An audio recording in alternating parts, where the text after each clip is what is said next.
Seguimos con el estudio de qué es la sociedad teosófica. Estamos leyendo un libro que se llama La clave de la teosofía, escrito precisamente por la que ustedes están viendo ahí, que fue Blavatsky. Hay una pregunta aquí que nos va a arrojar luz sobre todo, porque muchas veces ni siquiera sabemos el significado. Ya nos habló ella algo en la cápsula pasada, y aquí dice diferencia entre teosofía y ocultismo. ¿Habláis de teosofía y de ocultismo? ¿Son ambos idénticos? De ninguna manera.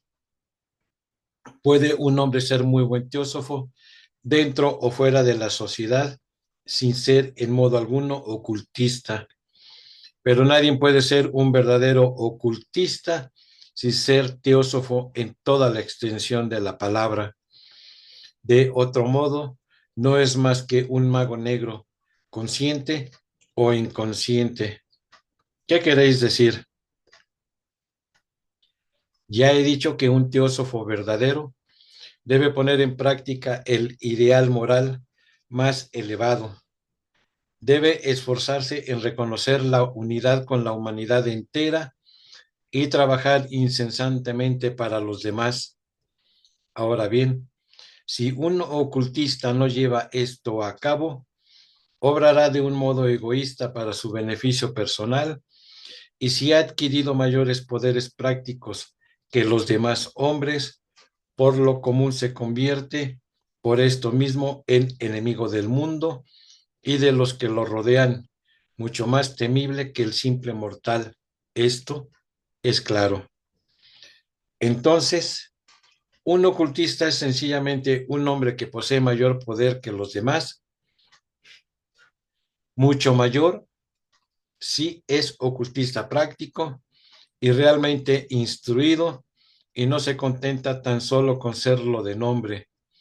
No son las ciencias ocultas, aquellas ciencias imaginarias de la Edad Media que trataban de la supuesta acción o influencia de cualidades ocultas o poderes sobrenaturales como la alquimia, la magia, la nigromancia y la astrología, según nos las describen las enciclopedias, porque son ciencias reales, verdaderas y muy peligrosas.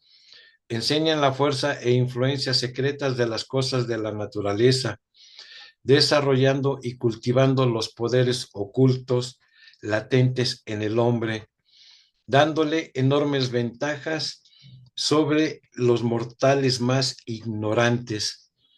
Buen ejemplo de ellos es el hipnotismo, hoy día tan común y objeto de las indagaciones científicas. Fue descubierto el poder hipnótico casi por casualidad, habiendo preparado el camino el mesmerismo. Hoy día un hipnotizador experimentado puede con su poder hacer casi todo cuanto se le ocurra, desde obligar a un hombre a ser el tonto inconscientemente hasta hacerle cometer un crimen, a menudo por medio de un cómplice del hipnotizador y en beneficio de este último. No es tan terrible poder si se entrega en manos de personas sin escrúpulos, y sin embargo tener presente que esta no es más que una de las ramas menores del ocultismo. Pero no están todas estas ciencias ocultas, magia y hechicería, consideradas por la gente más culta e ilustrada como restos de la antigua ignorancia y superstición. Permítame que os haga notar que esta observación resuelve de golpe los distintos puntos de vista. Los más cultos e ilustrados entre vosotros también consideran al cristianismo y todas las demás religiones como restos de ignorancia y superstición. La gente ahora empieza a creer en el hipnotismo, y algunos hasta entre los más cultos en la teosofía y en los fenómenos. Pero ¿quién, excepto los predicadores y los fanáticos ciegos, se atreverá a confesar su creencia en los milagros bíblicos? Aquí es donde nace la diferencia. Hay teósofos muy puros y buenos que pueden creer en los milagros sobrenaturales, incluso los divinos, pero no creerá en ellos ocultista alguno. El ocultista practica la teosofía científica basada en el conocimiento exacto de los trabajos y secretos de la naturaleza, mientras que el teósofo que practique los poderes llamados anormales, pero sin la luz del ocultismo, tenderá simplemente hacia una forma peligrosa del mediumismo, porque aunque profese la teosofía y su más elevado código de ética, obra a oscuras, apoyado en sincera pero ciega fe, cualquiera sea teósofo o espiritista que intente cultivar una de las ramas de la ciencia oculta, por ejemplo, hipnotismo, mesmerismo o siquiera los secretos para producir ciertos fenómenos físicos, etcétera, sin el conocimiento de la racional filosófica de esos poderes, es como una nave sin timón en medio del océano embravecido. Diferencia entre la teosofía y el espiritismo. Pero, ¿no creéis en el espiritismo? Sí, por espiritismo os referís a la explicación que dan los espiritistas de algunos fenómenos anormales. Declaramos decididamente en este caso que no. Ellos sostienen que todas esas manifestaciones son producidas por los espíritus de los muertos, sus parientes generalmente, que vuelven a la tierra, según dicen, para comunicarse con los que han querido o con aquellos a quienes les une el afecto. Negamos este punto en absoluto. Afirmamos que los espíritus de los muertos no pueden volver a la tierra, salvo en casos raros y excepcionales, de los que hablar más adelante, ni tampoco se comunican con los hombres, excepto por medios enteramente subjetivos. Lo que aparece objetivamente es tan solo el fantasma del hombre, ex físico, pero creemos decididamente en el espiritismo psíquico, o por decirlo así, espiritual. ¿Negáis también los fenómenos? No, por cierto, salvo en caso de que engaño consciente. ¿Cómo los explicas, pues? De muchas maneras. No son las causas de tales manifestaciones tan simples como creen los espiritistas. Ante todo, el Deus ex machina de las llamadas manifestaciones de escrituras sobre pizarras, como las de Davenport. Decís generalmente qué es lo que produce lo demás, entonces depende de la naturaleza de las manifestaciones. A veces los restos astrales, las cáscaras, shells camalóquicas de las personalidades que fueron y otras, los elementales. Espíritu es una palabra de múltiple y lato significado. Ignoro en realidad lo que entienden por este término los espiritistas, pero lo que pretenden, según nuestro entender, es que los fenómenos físicos son producidos por el ego, que se reencarna por la individualidad espiritual e inmortal. Rechazamos enteramente esa hipótesis. La individualidad consciente de los muertos no puede materializarse ni abandonar su propia esfera mental de bachánica para volver al plano objetiva terrestre. Sin embargo, muchas comunicaciones recibidas de los espíritus revelan no solo inteligencia, sino conocimientos de hechos ignorados por el medium y algunas veces hasta hechos que no están conscientes presentes en el espíritu del investigador o de cualquiera de los que componen la reunión.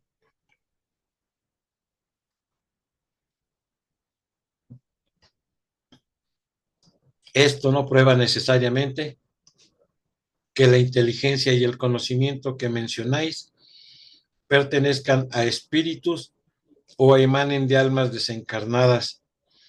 Ha habido sonámbulos que componían música, poesía y resolvían problemas matemáticos durante su periodo de éxtasis, sin haber tenido nunca conocimientos de música ni de matemáticas.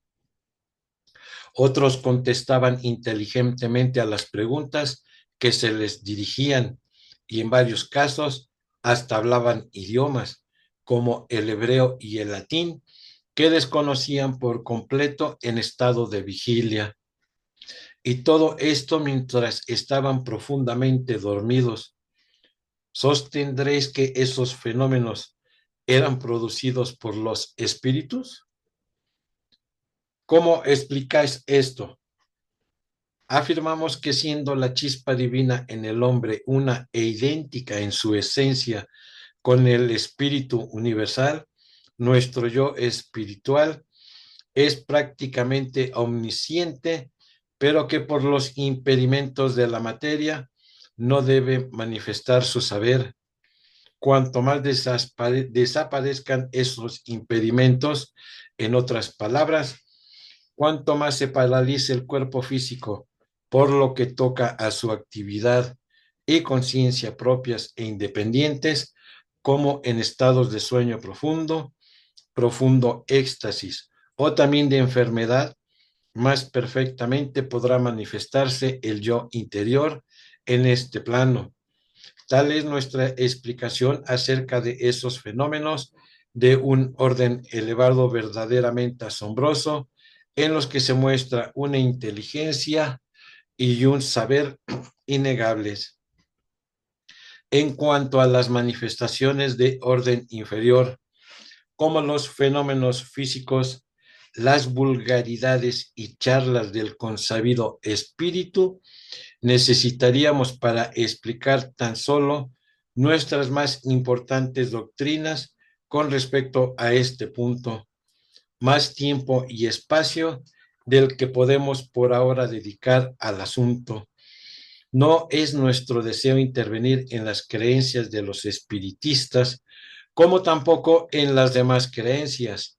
El onus probandi debe recaer en los que creen en los espíritus y actualmente los directores y los más inteligentes e instruidos entre los espiritistas, si bien convencidos aún de que las manifestaciones de orden más elevado tienen por causa las almas desencarnadas.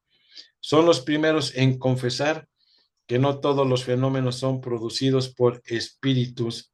Llegarán gradualmente a reconocer la verdad entera, pero mientras tanto no tenemos el derecho ni el deseo de convertirlos a nuestras opiniones, tanto menos cuanto que en los casos de manifestaciones puramente psíquicas y espirituales, creemos en la comunicación mutua del espíritu del hombre viviente con las personalidades desencarnadas. Es decir, que rechazáis la filosofía del espiritismo in toto. Si por filosofía entendéis sus mal definidas e informes teorías, la rechazamos en efecto, mas en realidad no poseen filosofía alguna. Sus mejores, más intelectuales y ardientes defensores así lo dicen. Nadie negará ni podrá negar, excepto algún materialista ciego de la escuela de Huxley, su fundamental e incontestable verdad, es decir, que los fenómenos se manifiestan por los mediums dirigidos por fuerzas invisibles e inteligentes. Respecto a su filosofía, Permitidme que os lea lo que dice el inteligente editor, La Luz, el defensor más ardiente e ilustrado con que cuentan los espiritistas. He aquí lo que escribe Oxon, uno de los más contados espiritistas filosóficos, tocante a su falta de organización y ciego fanatismo. Merece considerarse este punto seriamente, pues la importancia y gravedad del momento es vital. Poseemos una experiencia y un conocimiento fuera de los cuales todo otro conocimiento resulta comparativamente insignificante. El espiritista común se irrita si cualquiera se atreve a impugnar su indudable conocimiento del futuro y su obsoleta certeza respecto a la vida venidera, mientras otros hombres han unido sus débiles manos que tantean en el sombrío y secreto futuro. Él marcha audazmente con quien posea un mapa y no duda del camino. Cuando a otros les ha bastado una piadosa aspiración o se han contentado con fe hereditaria, él se jacta de saber lo que otros solo creen y alardea de que con sus vastos conocimientos puede suplir lo deficiente de las creencias que hoy agonizan, basadas tan solo en la esperanza. Es arrogante en sus procedimientos respecto a las esperanzas más caras y predilectas del hombre. Parece decir, esperáis en aquello que yo pueda demostráis, habéis aceptado una creencia tradicional en todo aquello que puedo probar experimentalmente conforme al más estricto método científico. Va decayendo las antiguas creencias, separaos de ellas, pues contienen tanto error como verdad. Solo construyendo sobre la base de hecho demostrado es como puede el edificio poseer la solidez y la estabilidad necesarias. Todos los antiguos cultos se derrumban. Huid de ellos para que nos aplasten cogiéndonos en su caída. Cuando se encuentra uno cara a cara con una persona semejante, ¿qué resulta? Una cosa muy curiosa y poco agradable.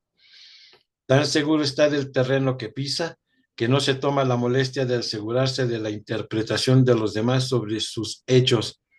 La sabiduría de los siglos se ha cuidado de dar la explicación de lo que con razón considera como probado, pero él no dedica tiempo alguno a su estudio, tampoco está completamente de acuerdo con sus hermanos espiritistas. Es aquello que la historia de la vieja escocesa, que junto con su marido formaban una iglesia, tenían ciertas llaves exclusivas para el cielo, o mejor dicho, ella las guardaba, pues no tenía mucha confianza en Diego. Lo mismo sucede con las sectas espiritistas, divididas y subdivididas hasta lo infinito, y cuyos individuos no están muy seguros unos de otros. Además, la experiencia colectiva de la humanidad es unánime en que la unión es la fuerza y la desunión el origen de la debilidad y de los fracasos. Un puñado de hombres instruidos y disciplinados se convierte en un ejército y cada hombre vale por 100 indisciplinados que le hagan frente. En cada departamento del trabajo humano, la organización es sinónima de éxito, de economía de tiempo y fatiga, de beneficio y desarrollo. La falta de método de plan, el trabajo inconstante, la energía vacilante y el esfuerzo indisciplinado conducen al completo fracaso. La voz de los siglos atestigua la verdad. ¿Acepta el espiritista el fallo y obra en consecuencia? No, ciertamente. Se rebela contra la organización. Cada uno es ley para sí mismo y espina para sus vecinos. Luz, junio 22, 1889. Según tenía entendido, La sociedad teosófica fue fundada en su origen para matar el espiritismo y la creencia en la individualidad futura del hombre. Estáis equivocados. Todas nuestras creencias están basadas en esa individualidad inmortal, pero como tantos otros confundís la personalidad con la individualidad. Los psicólogos occidentales no parecen haber establecido distinción alguna entre ambas, y es precisamente esa diferencia la que da la clave para la inteligencia de la filosofía oriental y la causa fundamental de la divergencia que existe entre las doctrinas teosófica y espiritista, a trueque de cargar con mayor hostilidad hacia nosotros, si cabe, por parte de algunos espiritistas. Debo aclarar aquí que la teosofía es el verdadero y puro espiritismo, mientras que la imitación moderna de este nombre, como la practican hoy las masas, es sencillamente un materialismo trascendental.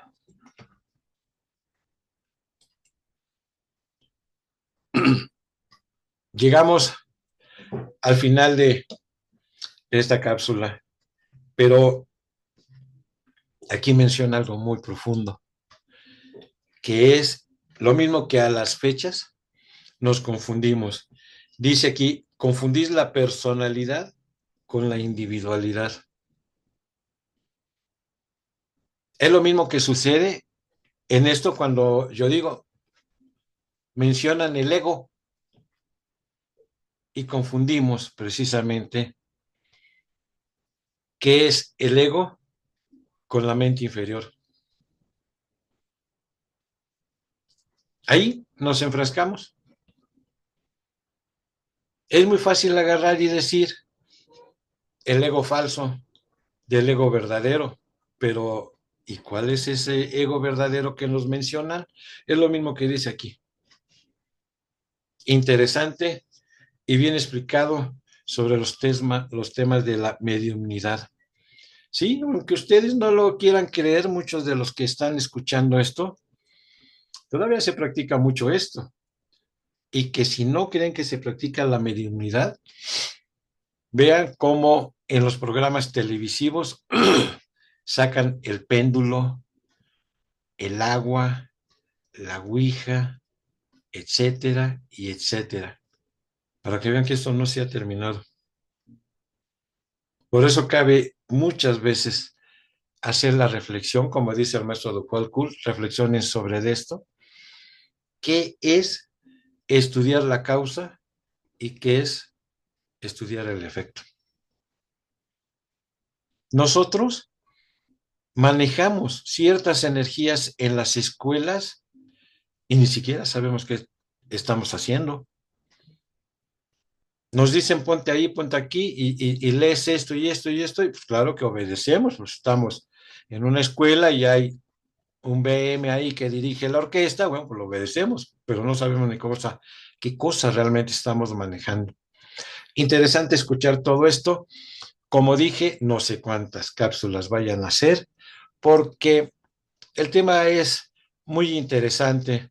En lo personal, a mí me ha fascinado siempre estar estudiando de esto, porque, reitero, hay que leerlo, releerlo, releerlo y releerlo y practicarlo y practicarlo y practicarlo. Estrellarse, estrellarse y estrellarse. Pero si han entendido qué es la teosofía, es el servicio a sus semejantes, quitarse medallas, quitarse el culto a la personalidad y quitarse los grados.